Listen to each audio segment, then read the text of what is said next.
Hello guys, magandang araw sa ating lahat. Nandito na naman muli ang inyong buhay na testimonya na walang kasalanan na libre. Umidlip ako kasi puyat ako. And hinang-hina yung katawan ko kasi alam mo yun, gusto kong mag-worry, gusto kong umiyak maghapon dahil sa nangyari sa akin. Pero, para saan? Para magkumahog ako na magkapera, para lunurin ko yung sarili ko sa kalungkutan? Walang kwenta, di ba?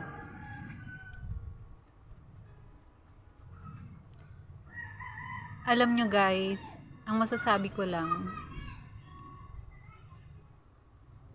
gustong gusto ko na ipagmalaki at itaas ang Panginoon dahil pinalo niya ako.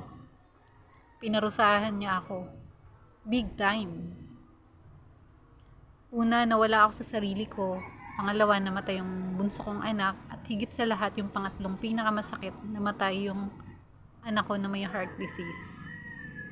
Big time, di ba? Yung mga may inis sa akin, posible na pinagtawanan ako or ay mabuti nga sa kanya, di ba? Pero alam nyo, natutuwa ako dahil nangyari yun.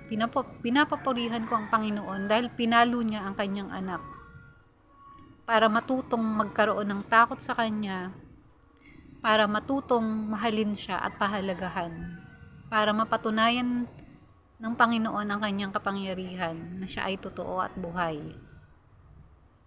Nakaka-proud, no? Anak pala ako ng Diyos, kaya niya ako pinalo. Sabi nga sa banal na aklat, ang itinuturing na anak ng Diyos ay kanyang pinapalo. So, meaning, hindi ko kayo hinuhusgahan ha, base ito sa banal na aklat. Kapag ang isang tao ay hindi pa napaparusahan o hindi pa pinapalo ng kanyang magulang, ibig sabihin hindi siya anak ng Diyos o hindi siya anak. Magtataka ka sa sarili mo. Or pwede namang manhid na yung ibang tao na patuloy na gumagawa ng masama, patuloy na sumusuway sa mga utos ng Diyos. Pero alam mo yun, komportable sila, wala silang pakialam, wala silang relasyon sa Diyos. Hindi nakakaisip magbuklat o hawakan ang Biblia. Pag may mga video tungkol sa salita ng Diyos, walang pakialam. Relax na relax ang buhay nila. Basta may kinakain, okay na. Pero hindi ba yun nag-iisip yung mga tao na gano'n na bakit kaya hayahay yung buhay nila habang may kasalanan sila at wala silang relasyon sa Diyos? Yun yung malaking tanong. Sabi nga nung kapatid ko, pinarusahan na daw ako ng Diyos, natanggap ko na daw ang kaparusahan ko. At salamat sa Diyos dahil natanggap ko na. Halimbawa na lang po, next week, end of the world na, hindi ka nakapagbagong buhay, wala kang relasyon sa Panginoong Hesukristo, ni hindi mo pinansin ang kanyang banal na aklat, ang kanyang banal na salita. Hindi ba nakakatakot na baka mas malaking parusa ang naghihintay sa'yo? Kaya nga sabi ko, sobrang pagpapasalamat ko sa Diyos na dito sa lupa niya ako pinarusahan, hindi sa ikalawang buhay. Hindi ko ipagpapalit ang 80 years na buhay ko dito sa mundo sa eternal, walang hanggan na buhay na kapalit, nakasunod.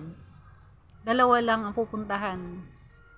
Walang hanggang buhay kasama ng Panginoon, pinapapurihan siya, doon ay wala ng pagtangis, walang kalungkutan, wala ka nang maalalang mapapait at masakit na nakaraan.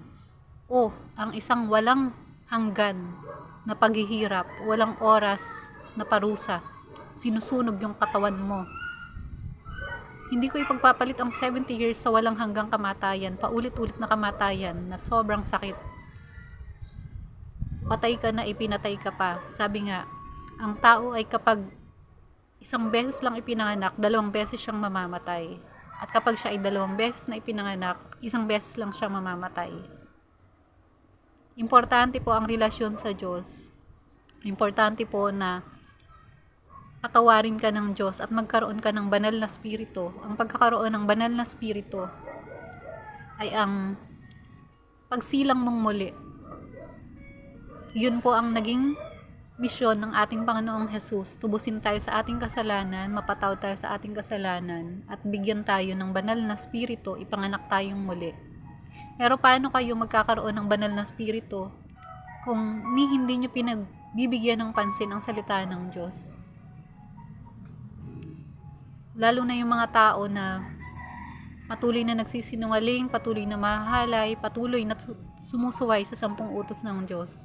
No, tila ba akala nila walang katapusan ang mundo? Uulitin ko guys, halimbawa, next week ay end of the world na. Paano ka pa makakapagbagong buhay?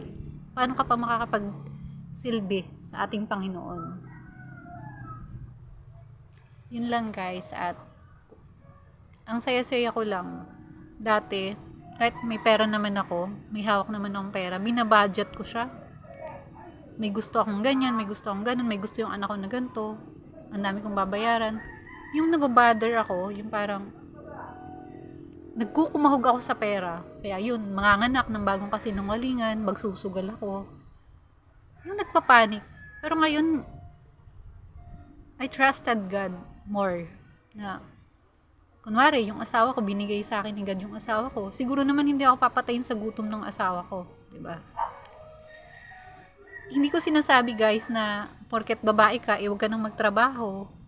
Na porket may tiwala ka sa Diyos, nakahilata ka na lang. Wala akong sinasabing ganun guys. Ang sinasabi ko lang, huwag mong isiksik ang sarili mo. Huwag kang magkumahog sa isang sitwasyon para lang magkapera ka. Na itutulak ka nito sa kasamaan. Papalayo ng papalayo sa Diyos. Ang layo mo na nga sa Diyos Ilalayo mo pa yung sarili mo sa Diyos. Alam nyo kung saan nyo nilalapit ang sarili nyo? Sa bangin, sa impyerno. Doon nyo nilalapit ang sarili nyo kung hindi nyo bibigyang halaga ang salita ng Diyos at kung hindi kayo magkakatakot sa Kanya, magkakaroon ng takot sa Kanya.